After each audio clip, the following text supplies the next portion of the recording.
Hello, everyone, and welcome to the Very Cold Lasagna Podcast. I'm your host, Dylan Lasagna, and this is episode number 287 of this icy yet spicy podcast for all your filthy casual takes on the world of sports. And in this episode, we're here to talk about the red and gold, my San Francisco 49ers, as we're here to wrap up another week that was and look at the week that will be for my team in the NFL, the 49ers. So, yeah, we just wrapped up a 2-game road stretch to start out the 2025 NFL season, and we're finally home. The red and gold is finally home as they open up their stadium, Levi Stadium, week 3 against a division rival in the Arizona Cardinals. But first, we got to look back at the week that was to wrap up their road stretch against the New Orleans Saints. And yeah, we're going to start off the show with that. But before we do, make sure you hit that subscribe button if you're watching this on YouTube. If you're a new watcher, smash the notification bell and type in the comments with your keyboard on your takes about the topic at hand, that being my San Francisco 49ers and how they did this past week and how they're going to do this week in terms of their home opener against Arizona. So if you're watching this on YouTube, hit the subscribe button, turn the notification bell, leave your takes in the comments below. And if you're listening to this on wherever you get your podcast, whether it be Apple or Spotify, rate the show, leave some feedback because your words mean the world to me, even if it's bad. And then follow the show on my socials on X and Instagram at Very Cold Lasagna. And yeah, see me ramble about a bunch of other things that I like to talk about. So let's get the show on the road. Let's get the ball rolling and talk about the week that was for my San Francisco 49ers. As they wrapped up their 2-game road stretch to start out the year, like in, 2019, 2017, I believe? No, I don't know. No, 2021. There we go. That was the year. Yeah, they just like those years, they started off this year with a 2-game road stretch that included the Seahawks, and now they wrapped it up with the New Orleans Saints. So this week with the Saints, they were rolling out with their backup quarterback in Mac Jones because Brock Purdy was hurt with that turf toe. Fortunately, it wasn't as bad of a turf toe because it could have been a lot worse than what we saw in week 2 with Joe Burrow. But that's besides the point. We're here to talk about at first how the 49ers did week 2 against the New Orleans Saints with a backup quarterback in Mac Jones. Mac Jones. And I've had a lot of reservations about Mac Jones because, before the 2021 draft, he was just basically like Jimmy Garoppolo, statue quarterback, not a lot of mobility. He's just basically, the prototypical quarterback that Kyle Shanahan was exactly what he was looking for. All those attributes, all the good attributes that Kyle Shanahan wants. He basically doesn't want a mobile quarterback, pretty much. So, yeah, he's pretty much going to this game against the Saints. The Saints are essentially a rebuilding team, pretty much forced into that situation because of the retirement of Derek Carr, and basically with no assets on either side of the ball. And they had a first-year head coach in Kellen Moore. So they're a rebuilding team, not by choice. So let's look at this game between both of these teams, starting with the Niners side of things, because, they're the road team in essence. So with Mac Jones playing for Brock Purdy, got off to a slow start because, his limitations that I mentioned, no mobility, but it also didn't help that he had a faulty offensive line, but he still managed to play in spite of that faulty offensive line, and he managed to settle in. Led 2 strong touchdown drives before the end of the first half, especially the last one in response to the defense giving up that Saints touchdown to Juwan Johnson.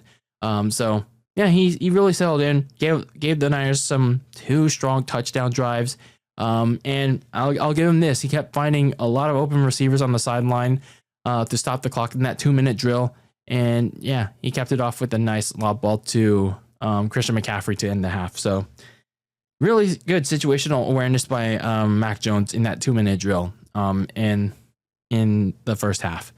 So when it came to the second half, Mac Jones continued to do a decent job.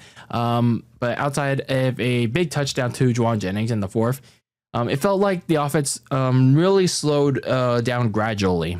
And it all started with that forced fumble allowed by the recently extended right tackle that I don't like very much, Colin McKivitz, or as I like to call him, Colin McShivitz.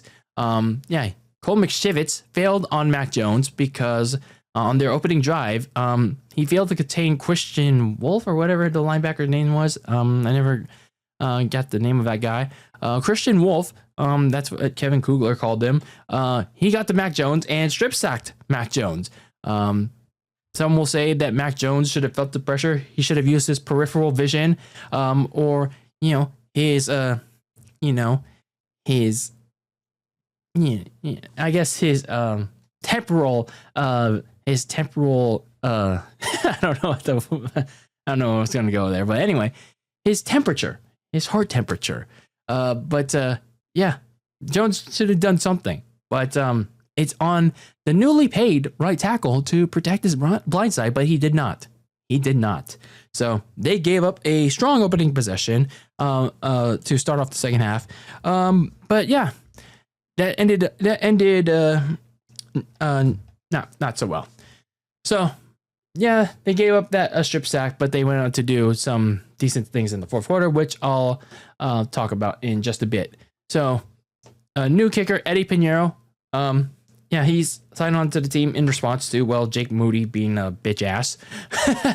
But he exactly was no dinero to start off his day because he missed the first extra point after the first touchdown. And everyone was thinking, oh boy, here we go. More memories of Jake Moody. And everyone was reacting like, why did we sign this guy? I was kind of like, boy, I didn't overreact because this was one of my talking points in my segment of the preview for this game. That was one of Eddie Pinheiro's weaknesses, missed extra points, which is why he had went unsigned after not getting re-signed by Carolina. So that was one of his big weaknesses, missed extra points, mind you. But it just turned out to be new team jitters, I guess, because he went on to make the rest of his kicks, including an extra points. So I guess for now he's okay until he's not okay, and then the team will have to find a new kicker. Moving on to the defensive side of the ball, they got off to a good start in severely limiting Spencer Rattler, but then the last 2 minutes of the first half happened. So basically what happened is that defenders kept bumping into each other. That led to missed tacklers, especially Upton Stout, the safety. He kept getting picked on by Spencer Rattler in the offense on that last drive that led to a touchdown. Spencer Rattler kept scrambling around, like the one that I just mentioned, where defenders just kept bumping into each other, leaving an open window for Rattler to basically cut through and find an opening for the first down. And then they got the touchdown to Juwan Johnson, and then in the next possession, the second half, Upton Stout or whiffling on a tackle on Rattler on 4th and 1. They kept that drive going, and then they got a touchdown. So, that happened. But there were some nice plays made, like Fred Warner having a nice forced fumble and Alvin Kamara that set up Mac Jones' third touchdown drive. And then Nick Bosa came in with the big sack on Rattler late in the game. But even with all those big plays, the defense in the fourth quarter still kept giving Rattler and the offense way too many chances to stay in the game with stupid penalties, bad coverage, missed tackles. What are we doing here? Spencer Rattler is not all that. We saw this last year, and all of a sudden we're giving him life. But then again, this is this is not surprising, given that he also gave Arizona fits the week prior. But the defense got the stop when it mattered most. So I'll give them credit that because Bryce Huff beat the right tackle and strip sack Rattler on 4th down. So Bryce Huff made some good pressures and got the big play to end this game to stop the Saints from winning this game. So that defense under Robert Saleh slowly coming together. It's still early in the season, but hopefully they continue to keep it going. So overall as a team, I'd say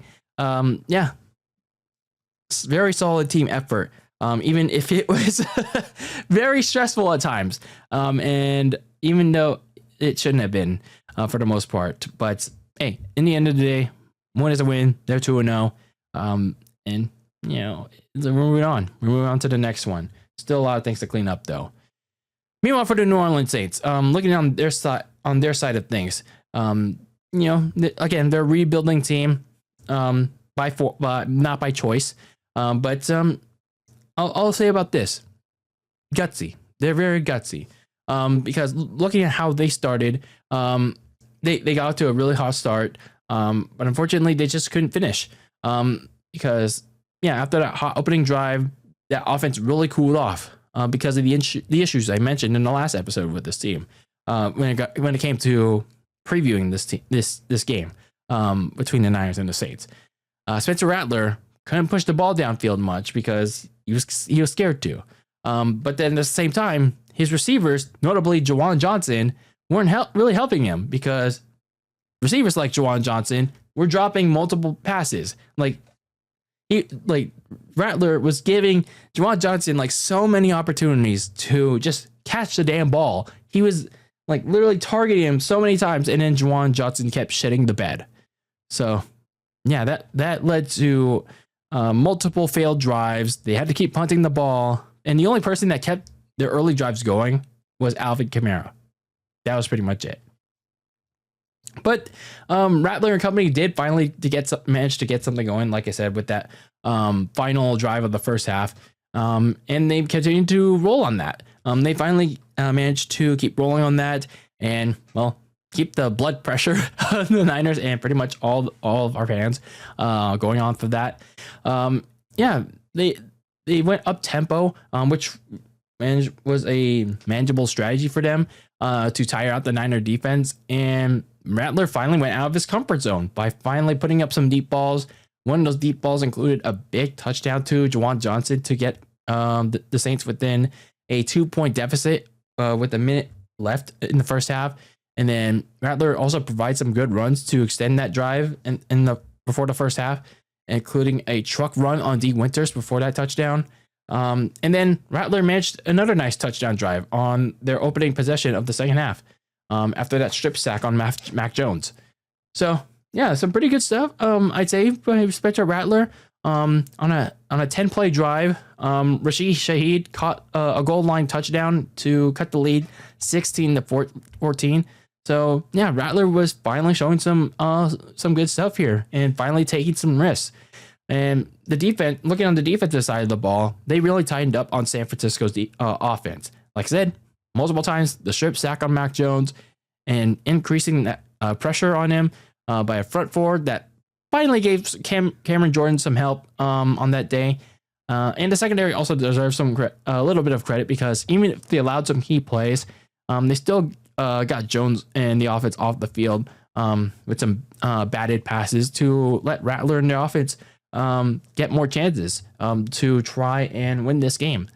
But in the end, though, it wasn't enough because, like I said, the Rattler himself got strip sacked by Bryce Huff to end their comeback bid. So overall, looking at both of these teams after this game, for the Saints, a very slow start for them, but they surprisingly got better as the game went along. So yeah, they lost this one, and which was kind of expected. But as I talked about in the last episode, they made the Niners work for this game. Kellen Moore should be a little bit more encouraged with how Spencer Rattler played against a tougher Niner defense. I mean, I'm not saying the Cardinals defense was tough, but I mean, they really pushed the limits of the 49ers harder than they did against Arizona. Maybe they could carry hopefully for some optimism that the Saints fans have in the big hard, they can carry this over next week when they go to Seattle for their first road game of the year. So that NFC West gauntlet is going to continue. So yeah, maybe that gets an even tougher front four against the Seahawks. They carry that momentum over. So we'll see what happens with the Saints. For my San Francisco 49ers, I'm surprised that Mac Jones played very well in this game, despite his limitations. But yeah, he was mostly poised and smart with the football. Other than that strip sack that really wasn't his fault. to be honest with you. But I'll say, however, consistently, receivers outside of Juwan Jennings and Ricky Pearsall, they got to step up because this offense can't be overly reliant on just those two and Christian McCaffrey in the passing game. So there's got to be some receivers out there.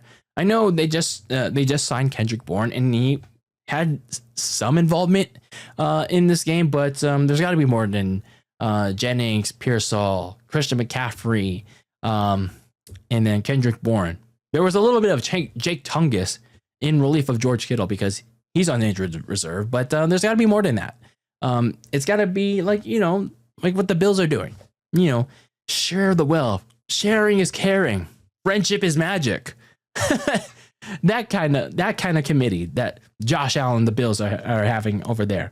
So Kyle Shanahan has to, for now, implement that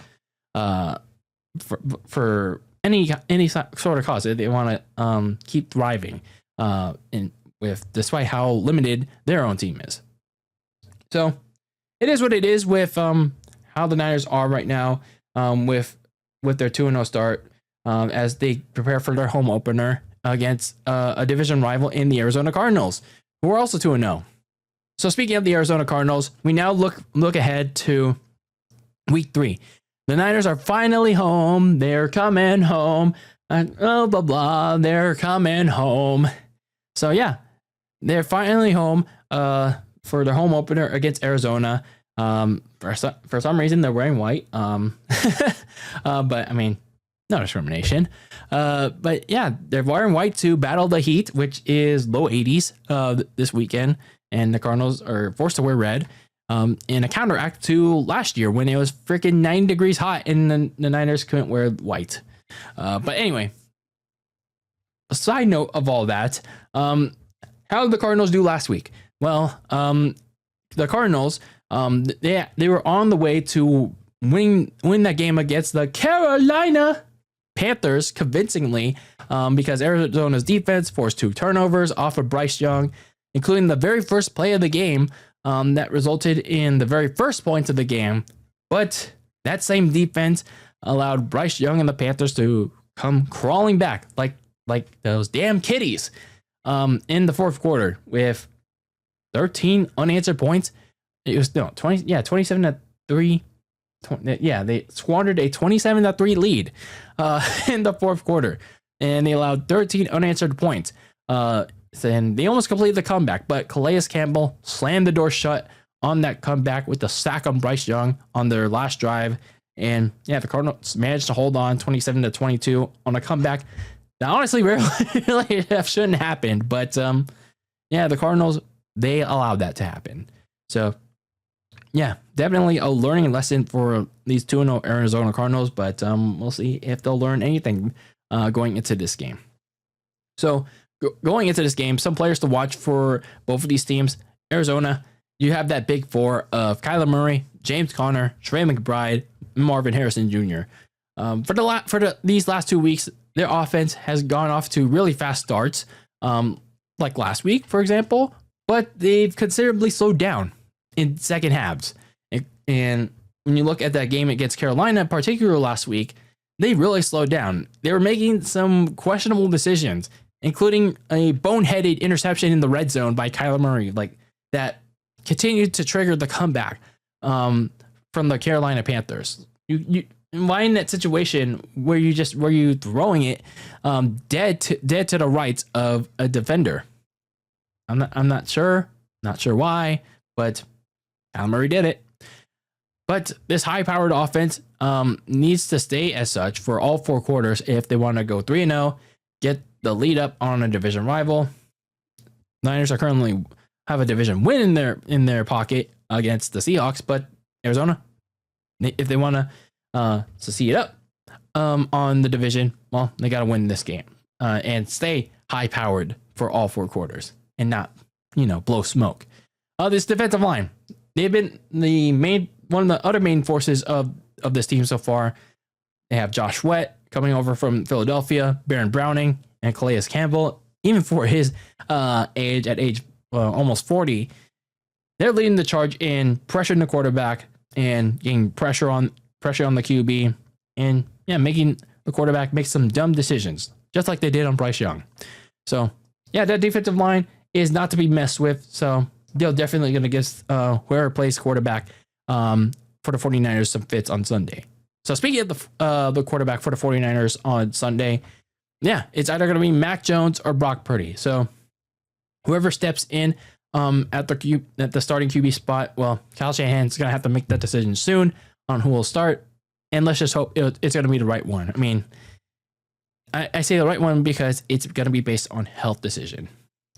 The defense, obviously the entire defense and how it's going to attempt to slow down Kyler Murray. So just like Arizona, Robert Saleh's own defense has made strides in improvement, but it's going to face its first big test in a mobile quarterback in Kyler Murray. For a lot of people, even if you're a filthy casual 49er fan, the 49ers under Kyle Shanahan have always faced trouble in containing mobile quarterbacks.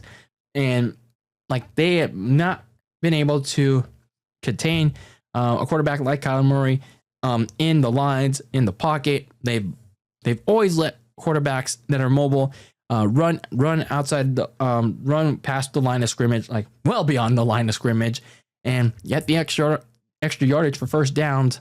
Let them extend plays for ridiculous amounts of reasons. So, this defense is going to be really tested this Sunday, and Robert Saleh has to come up with really good game plans to slow down Kyler Murray. So, looking at the injury report for both of these teams, for the Arizona Cardinals, it's mainly centered around their cornerbacks. Looking at Will Johnson, he hasn't practiced yet with a groin issue. Max Melton he has been limited with the knee issue, so he at least is making some progress in trying to play in this game. However, the biggest hit to that group has been Garrett Williams. He's been placed on injured reserve, so he's going to miss at least 4 games. A group that's a position that's supposed to be improved going into the season has taken some hits so far with the injury bug, which began pretty much with Sean Murphy Bunting going on the non-football injury list. So he's gone for the entire season, and losing Garrett Williams now for at least 4 games is another big hit for the secondary. It hasn't been well apparent yet, but it's going to be tested this Sunday, whoever plays quarterback, whether it's Purdy or Mac Jones. So speaking of Brock Purdy, he's made a lot of progress. He's finally back at practice. He in a limited capacity with the turf toe, and according to Kyle Shanahan and John Lynch, he does have a chance to play on Sunday. He's practiced for 2 straight days now, which in most cases for whether any player at any position is typically a good sign that you may have a chance to play. But it's still on the final call for both of them to determine whether Purdy or Mac Jones will be the starter. In my opinion, though, I still think Mac Jones should start for at least one more game, even with his limitations, to give Purdy one more game to fully heal up. Yeah, I said it. Despite Mac Jones' limitations of immobility and some questionable decisions, I mean, he held his own against the Saints, even for how rebuilding, not by choice, that the Saints are. I think Mac Jones may be able to hold up against a tougher team in the Cardinals. But you say give Mac Jones at least one more game to start so Purdy can heal up fully for the next one against Jacksonville. Then we have Jawan Jennings. He hasn't practiced for 2 straight days now, which is not really a good sign for his status on Sunday. He's been dealing with that wrist and shoulder injury that he's had since the Seattle game.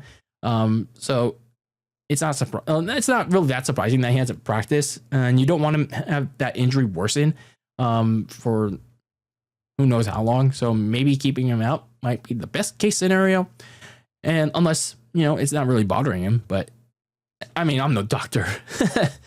And then you have the fullback Kyle Juszczyk. He's currently in the concussion protocol because he was ruled out of the Saints game in the first half. So he left because of a concussion. So you just have to wait and see if he clears concussion protocol so he can play in this game. So looking at the keys to victory for both of these teams, for Arizona, I've talked about the big 4 so much. I mean, it's pretty much a key essential for them. Yeah, this is an opportunity for the big four to show out. Murray, McBride, Connor, and Harrison Jr.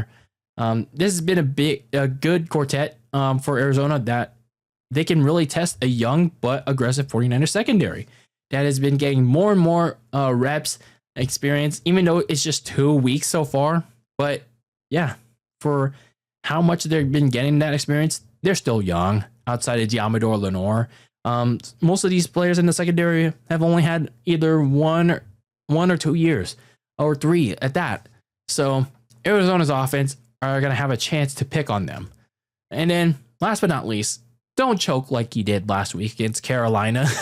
It's just as simple. As like I said countless times throughout this episode, don't choke.